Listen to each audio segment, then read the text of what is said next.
What is up, Drama Alert Nation? I'm your host, Blooming Bloomstar. Let's get right into the news. The streaming wars may finally be over, as sources reveal that South Park is on the brink of signing a new deal with Paramount+. This coming only days after Matt Stone and Trey Parker hired a lawyer with a plan to sue Paramount+. The only thing certain at the moment is that Scarce is still fat.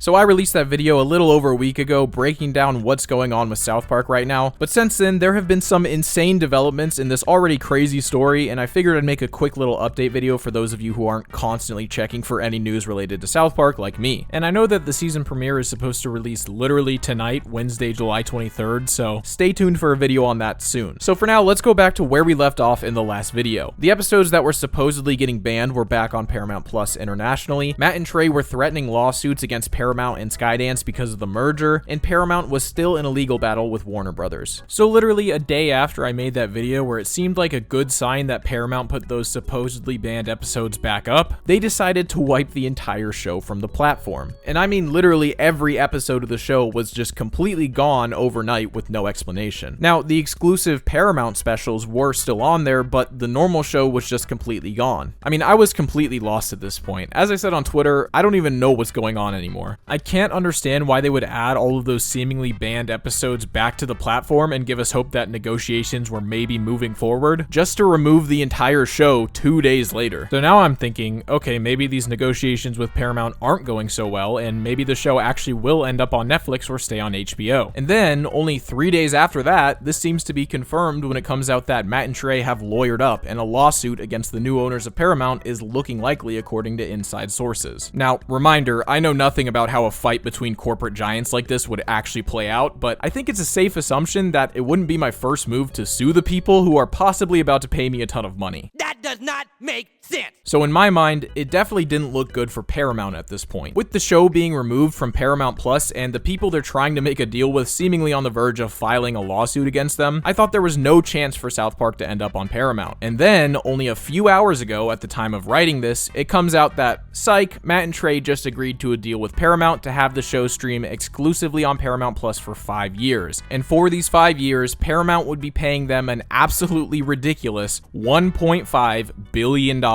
So that would mean, in the last 6 years, Matt and Trey have signed a $500 million deal with HBO for exclusive streaming rights, then a $900 million deal with Paramount for 14 exclusive specials and a renewal of the show through the 29th season, and now they have agreed to a deal just for the streaming rights of the show worth more than both of these deals combined. So in the last 6 years alone, they have signed almost $3 billion worth of deals for South Park. And like I said, this most recent deal is only for the streaming rights. Apparently, Matt and Trey are looking to sign another deal to create even more seasons past season 29, which they are guaranteed through on their current deal, which means likely even more money. And something I haven't seen talked about much is the fact that back in 2007, Matt and Trey were able to negotiate a deal with Comedy Central to receive 50% of all digital revenue, which is an absolutely insane deal that would never happen today. But back in 2007, no one knew that digital media would become as big as it is today. Besides, of course, Matt and Trey, whose 50% revenue split would mean they would take home $1.5 billion of that $3 billion total. It's honestly absolutely insane just how much money these guys have made in the past 6 years alone, on top of their already massive net worths prior to 2019. And at this point, it seems pretty likely that they are both literal billionaires just from South Park. And if that's the case, I'm pretty sure that this would make them the richest comedians in the world, even above the likes of Jerry Seinfeld. So yeah, this deal is crazy, and Matt and Trey just got a whole lot richer from it. But that's enough of the money talk. What does this mean for South Park? Well, it means that for at least the next 5 years, South Park will be streaming exclusively on Paramount Plus, which could be a good or bad thing depending on who you ask. I know just from my own comment sections that a lot of fans don't have Paramount Plus because many of them didn't watch the specials. So those people will have to sign up for yet another streaming service, which obviously isn't ideal. But with the insane amount of money they're paying out to Matt and Trey,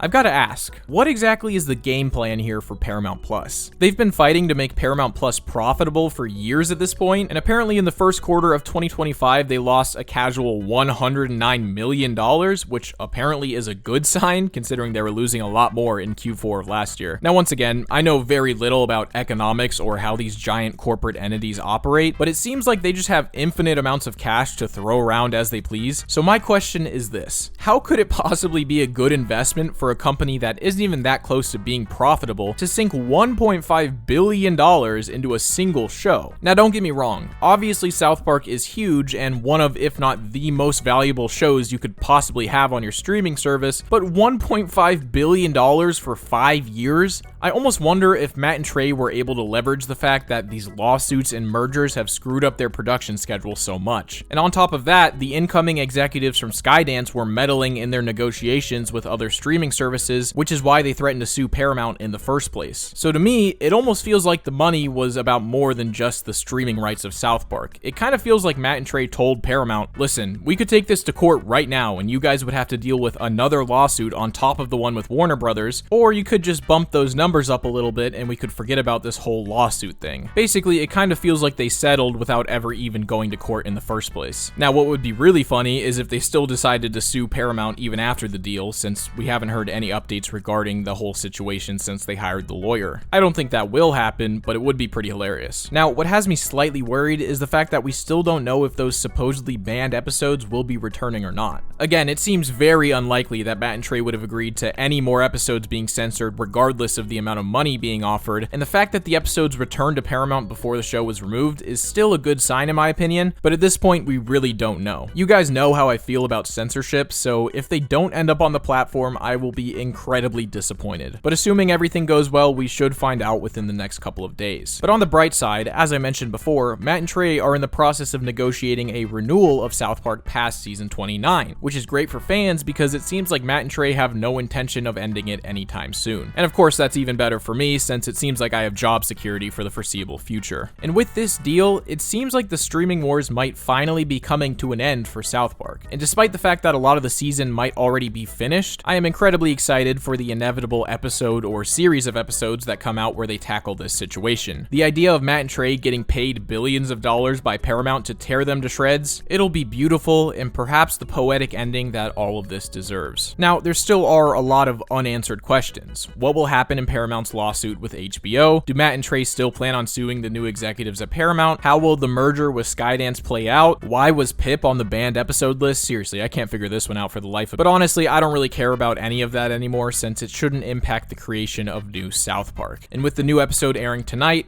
I've got more important things to think about. So that's pretty much it. Just wanted to give a quick update before the season premiere, and I will talk to you guys again very soon.